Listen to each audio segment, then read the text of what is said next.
Hey guys, thank you for watching the Slatrock channel. If you're new here, don't forget to subscribe and hit that bell icon to get notified every time we post a new video.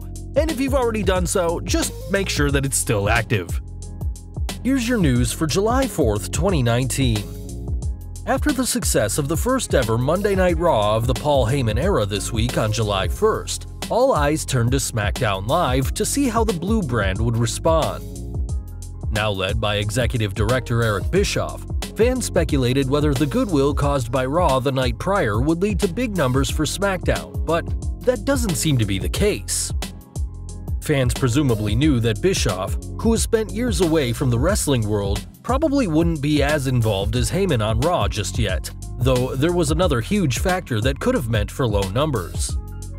With this week's SmackDown Live being just 2 days before Independence Day here in the US, it's not hard to see why numbers were low, as many families will have been preparing for their own celebrations that didn't involve watching WWE.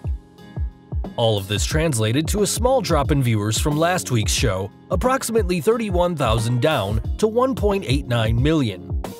This low figure made the July 2nd episode of SmackDown Live the 7th most watched cable original on Tuesday night, trailing behind the usual Fox News and MSNBC political talk shows. Despite this, the company brought in an impressive 0.56 of the 18 to 49-year-old demographic, though this was still down from the number from the June 25th show the week prior. Though SmackDown Live may not have done as well as Raw this week, it'll be interesting to see what happens next Tuesday as Bischoff continues to take more power over the Blue brand ahead of their move to Fox this October, and there won't be a holiday for the show to compete against. One thing many fans noticed during both Raw and SmackDown Live this week was a much edgier product, as both main roster shows were using ideas from the Attitude Era playbook. On Raw, commentator Corey Graves used a swear WWE have rarely used throughout their time after Bobby Lashley and Braun Strowman crashed through the stage in their Falls Count Anywhere match. The following night, WWE Champion Kofi Kingston could be seen giving Samoa Joe the finger, channeling his inner Stone Cold Steve Austin in a truly shocking moment. Responding to a fan on Twitter, Dave Meltzer said that the WWE will be leaving its PG rating behind in the coming years, and that what fans saw this week is a sign of things to come. The PG rating, which WWE implemented in early 2008, may not have pleased some fans, but has certainly been a good business decision for the company, helping to rebuild the company's public image in the wake of the Benoit tragedy. In 2019, WWE are now seen as a much more refined business, instead of the violent wrestling promotion it was perceived as during the Attitude Era. With the arrival of AEW on the scene, it looks like WWE feared they had no choice but to make a change to avoid losing more viewers, and it'll be interesting to see whether the kids of today are just as impressed by occasional profanity and rude gestures. Speaking of youth, it seems like fans could be seeing more NXT superstars on the main roster very soon, though not necessarily in a competitive role. After the appearance of the NXT Tag Team Champions, the Street Profits, on this week's Raw, it seems likely that more superstars from the developmental brand will be called up this way, though we're not sure how well this will work.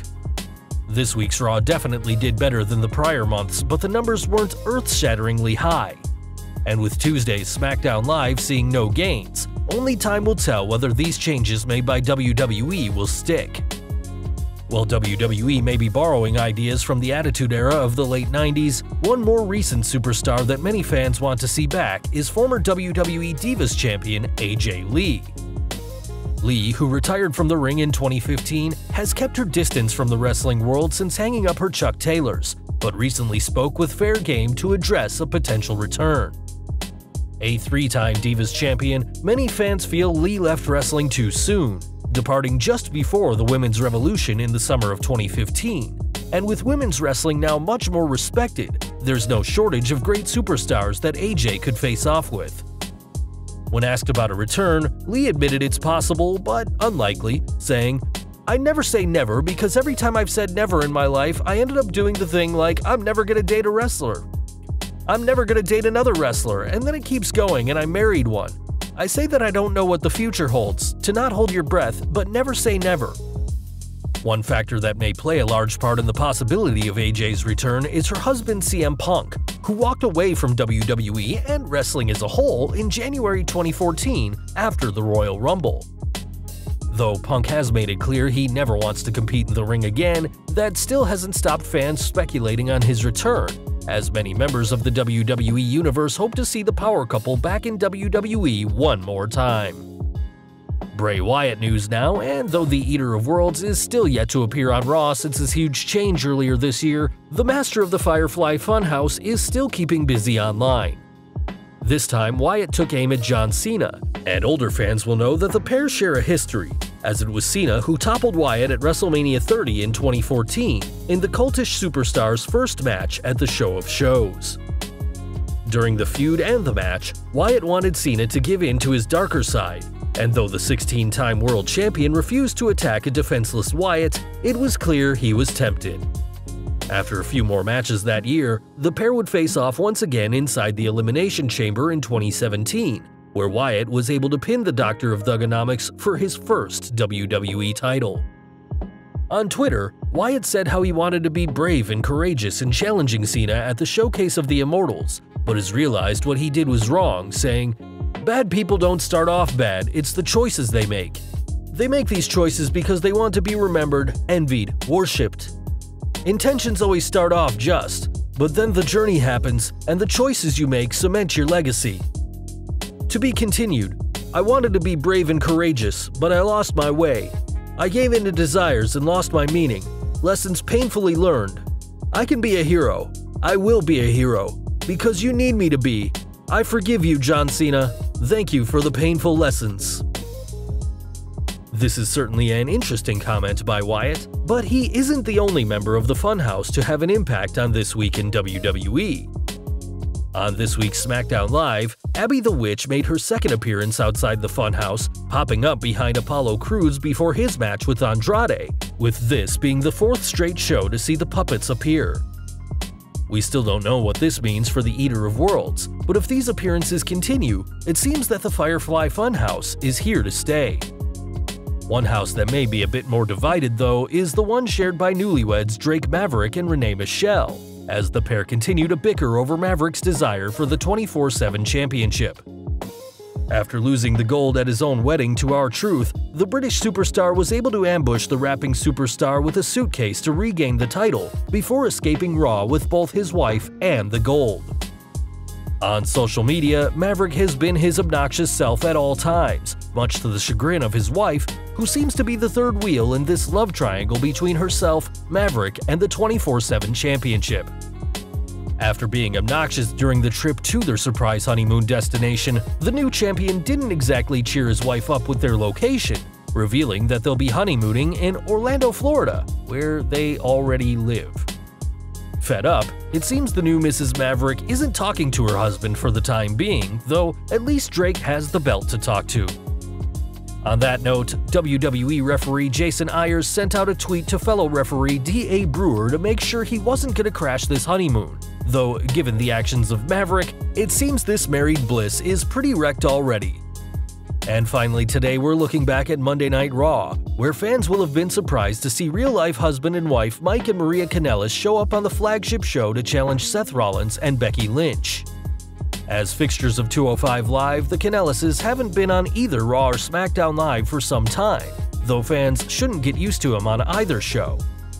After Mike tapped out to the Raw Women's Champion, he was berated by Maria, who ridiculed him and told him if she needed to get pregnant again, she'd ask Becky to do the job. What fans may not know, though, is that Maria is actually pregnant, and this will be the couple's second child, after the birth of their daughter Frederica Moon in April last year. With a child on the way, Maria will be out of action for over 9 months from WWE, though the company probably aren't too happy with how things played out. According to a source in the WWE, the company is upset with Maria revealing her pregnancy after her and her husband signed lucrative 5-year contracts with WWE. With this negativity, don't expect WWE to be giving the Kanellises a push anytime soon, even after Maria returns. Though both underwent physicals before renewing their contracts, Forbes writer Alfred Kanawa has said that one rule WWE has backstage is that they cannot ask a woman if she is pregnant, and it is the choice of the woman in question to decide when she feels is the right time. If Maria knew she was pregnant before renewing her contract, it'll be interesting to see what actions the company takes, if any, after being duped like that.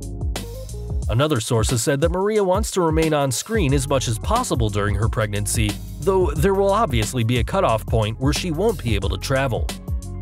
This was followed up on 205 Live, as though Mike came up short again, this time in six-man tag action, his wife approved of the former ROH star showing some moxie.